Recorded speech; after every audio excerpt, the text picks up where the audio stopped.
Okay, I had somebody ask me about these little 110cc's. They said that kid had rode it all day, you know, a couple days here and there, whatnot. And often some mornings they can't get the thing started. They've actually taken it to the shops and had them running again. Of course, somebody's going to charge you money for this and not tell you what the problem is. They're going to act like it's something crazy, and it's really not. These things are cold-natured.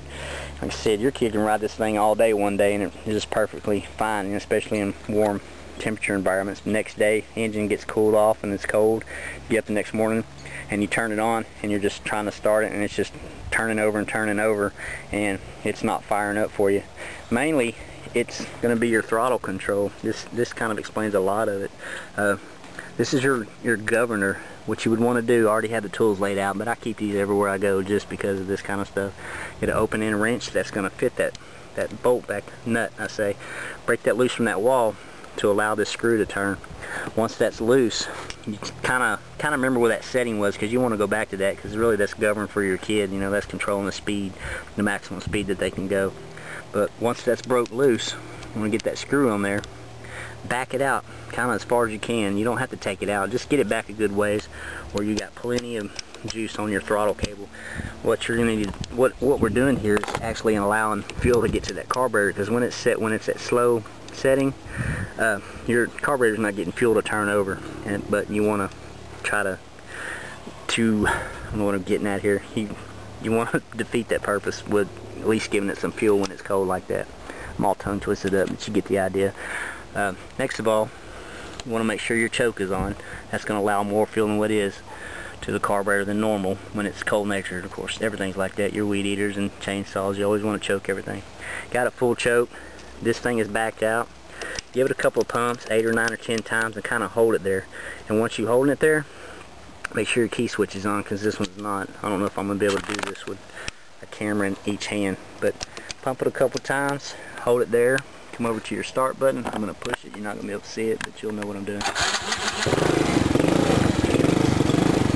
Okay, now that we're started, I'm kind of holding it at an idle speed.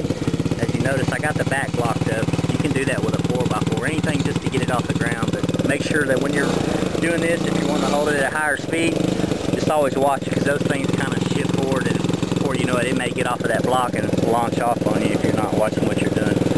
But this is cold nature. When I let off, it's probably not going to be idling. That's what I said. You like to do this. You'd like to do that for about 5 minutes, so once you let off of it, it probably idle good, especially when you come over here and turn your choke back down at a good idle speed.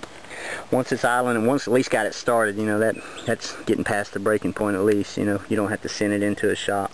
You're still going to have all the throttle. Remember to tighten this thing back down, this both end. You don't want to send your kid on this thing when he's got full throttle, especially when you had it governed to his speed in the first place. Get it kind of back down where it was, and once you find it, you can kind of sit here and play with it. It's going to vary when the motor is cooler and hotter. It just depends. If you tighten it too tight, you're not going to have any throttle response. It's just going to sit there and you can't go anywhere. If you got it out too far, it's just going to shoot off on him like a rocket. So you want to kind of get used to the feel of that. You kind of know your boundaries of your kid, the speeds that you want them to travel, and just work it. Work that like this. The higher you go in, the less you're going to get. The more you turn, the more speed you're going to get. And once you kind of get it to where you need it, hold it there, and then put that open end wrench on there. I would keep that screwdriver on the bolt here, because if it's still loose and I turn this wrench, it's possible that I could turn that screwdriver head there too as well. I got 2 on here. Most of them don't have 2. It's just kind of extra security, because my kid knows what to do with these things. He knows how to get off in the woods and back this thing off with a tool that he's hiding in his pocket. So I kind of tighten that down, and I tighten this other one against it, and that kind of locks it pretty tight. But like I said, that's just a quick tip. If you're trying to start it one morning, it's turning over and ain't doing anything, it's probably not a big issue. You're just really not getting any fuel. But you need to know how to work this governor and back it out so you can get fuel, at least to get it started. And then just make sure you go back to your adjustments when you're done there. You should be ready to go.